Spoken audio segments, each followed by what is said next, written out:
We're about to walk through a concept that is so fundamental, honestly, it's astonishing that it even needs to be said out loud. We're talking about the basic job of a court, the meaning of a word, and the foundation that our entire system of law rests on. This right here comes from a Discernment Drop by Pastor John L. Widdifield, writing for Remnant Church and Online Ministries. And this single sentence really frames the entire issue we're looking at, this idea that a massive foundational problem can become completely invisible to the very people who should be sounding the alarm. So, let's start with the absolute basics. And I mean the basics, because apparently we need a refresher. What is a court actually for? The answer, by design, is really, really simple. You might even call it intentionally boring. Look, a court's job is supposed to be incredibly narrow. They take a law that already exists and apply it to a specific fight between two parties. That's it. Their job is not to discover new philosophical truths, it's not to update reality, and it is absolutely not to re-engineer the English language. A courtroom is not a laboratory for social experiment. Widdifield uses what is probably the perfect metaphor for this. A judge is a referee. Think about it. A referee's power comes from the rulebook. The rules were written before the game started. The ref's job is to enforce those rules on the field. He doesn't get to decide halfway through the fourth quarter that a touchdown is now worth 10 points. And all of this builds to a really critical point. This isn't just about some dry courtroom procedure. This is about power. And not just any power. It's about the ultimate power, the power to decide what words mean. The logic here is just a straight line. It's unavoidable. 1. Law is made of words. 2. For any law to work, the words in it have to have a stable, understood meaning. So 3. If you let a court change what the words themselves mean, well, then you get to 4. They're not just interpreting the law anymore, they have absolute control over it. And this is the part that Pastor John finds so incredible. This isn't a tricky legal theory that you need a PhD to understand. It's basic structural logic. It's supposed to be obvious. Okay, so what happens when you ignore the obvious? What happens when you decide to just pull that foundation of stable meaning right out from under the entire legal system? Well, what you get is the total collapse of certainty. I mean, just think about what this means for you, personally. If a judge can change definitions whenever they want, that contract you signed is basically worthless.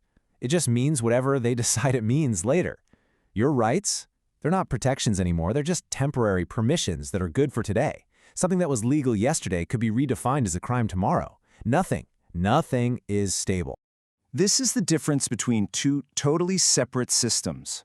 Under the rule of law, you are protected by stable, predictable rules. But when words become flexible, you are no longer protected. You are simply managed by whatever the interpretation of the day happens to be. Widdifield gives us a name: narrative enforcement. And that leads to this incredibly stark conclusion.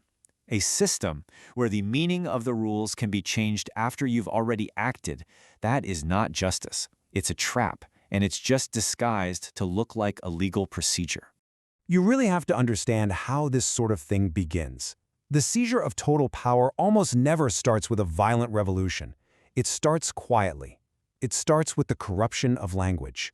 Yeah, tyranny doesn't usually roll down the street in tanks. It slips in the back door, using sentences that sound reasonable or progressive or even compassionate, phrases that are designed to quietly take apart the very idea of meaning.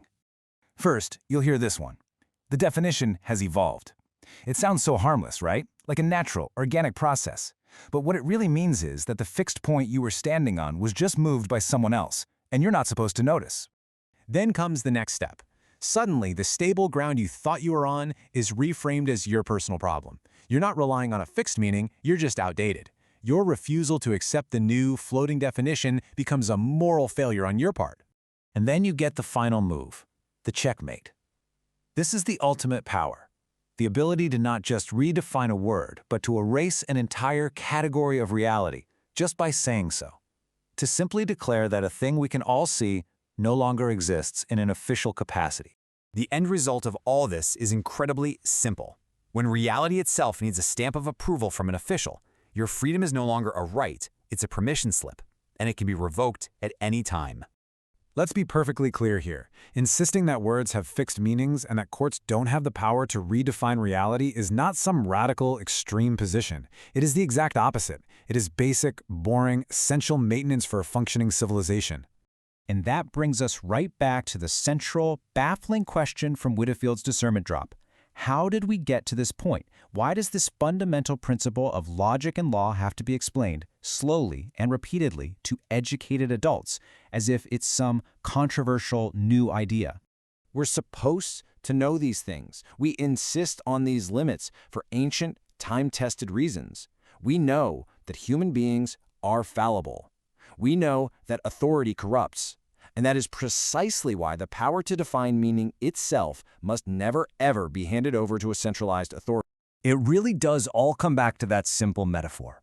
The second the referee gets to rewrite the rulebook while the game is being played, it stops being a game. It's just a raw demonstration of power. Fairness, trust, it's all gone.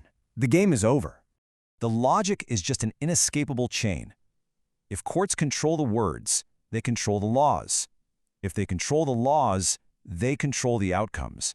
And if they control the outcomes, they are, by definition, controlling reality by force. That's what ultimate power is. This is the core principle. It's like a law of political physics. Language and stable meaning are the walls that hold arbitrary power back. The moment those walls crumble, because language has been detached from reality, raw power will always rush in to fill the empty space. We'll end with this final, definitive statement from Pastor John. It puts everything in its proper place. Judges wear robes, not crowns. Their job is to serve the law, not to be the king. And reality is not up for appeal. It isn't subject to a judicial review. It simply is.